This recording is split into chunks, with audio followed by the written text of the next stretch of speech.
এই সরকারটাও যখন অপ্রিয় হয়ে যাবে যদি হয় এবং মানুষ যদি রাস্তায় নেমে যায়, কোনোদিন যদি বলে এত টাকা দিয়ে চাল কিনবো না, এত দ্রব্যমূল্য বাড়লে তোমাকে দরকার কি, মার্শাল্লাহ ছাড়া গতি থাকবে না।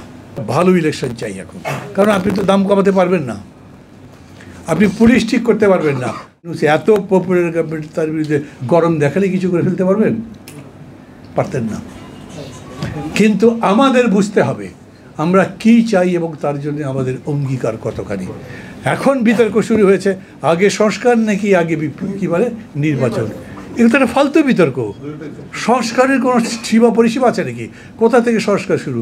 আমাদের মানব সভ্যতার যাত্রা যেদিন থেকে সেদিন থেকেই সংস্কার চলছে, এবং মানব সভ্যতা যতদিন থাকবে ততদিন সংস্কার চলবে। তো আমাদেরও দেশ ভালো করবার জন্য কতদূর ভালো তার কোনো ডেফিনেশন হতে পারে?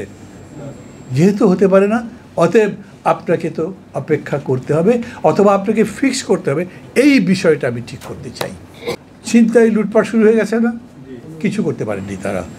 সিভিল অ্যাডমিনিস্ট্রেশন ঠিক করতে পারেন নাই, কোনো জায়গায় পারছেন না, যখন তাড়াতাড়ি ভোট দিয়ে দেওয়া ভালো।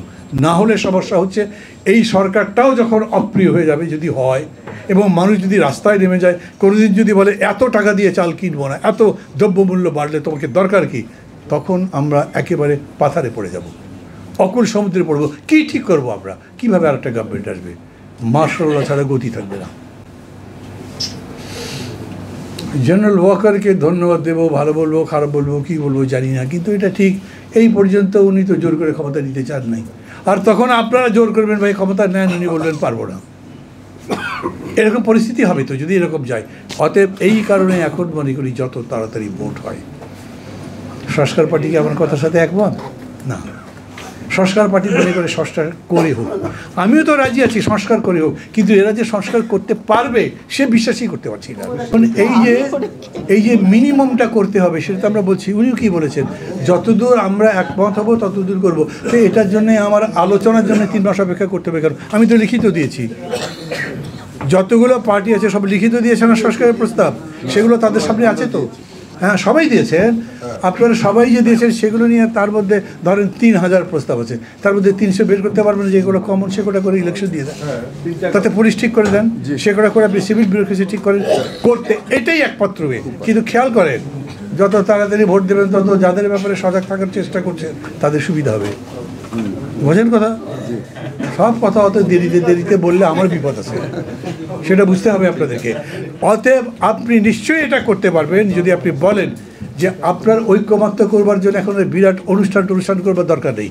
আপনি ওগুলো নেন, নিয়ে দেখেন, বলেন এই কোটা আমি কমন পেয়েছি, আরও কারো যদি কিছু যুক্ত করবার থাকে ঠিক আছে 15 দিন সময় দিলাম, দেন সেই 15 দিন পরেও আপনি বলেন এগুলো পেয়েছি আমি সংস্কার করে এত তারিখে ইলেকশনের ডেট ডিক্লেয়ার করে দিলাম। That is the only way.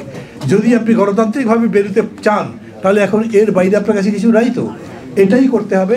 আর সেটার মধ্যে আপনি ওপেনলি বলেন আমি এই শাসন দেখতে চাই, এই দেশ দেখতে চাই, যেই পার্টি ভালো মনে করো, যেই পার্টিকে যোগ্য মনে করো তাকে ভোট দাও। এখন মার্কা দেখে ভোট দিও না, মানুষ দেখে ভোট দাও, তার কর্মসূচি দেখে ভোট দাও, ক্যাম্পেনে নামেন।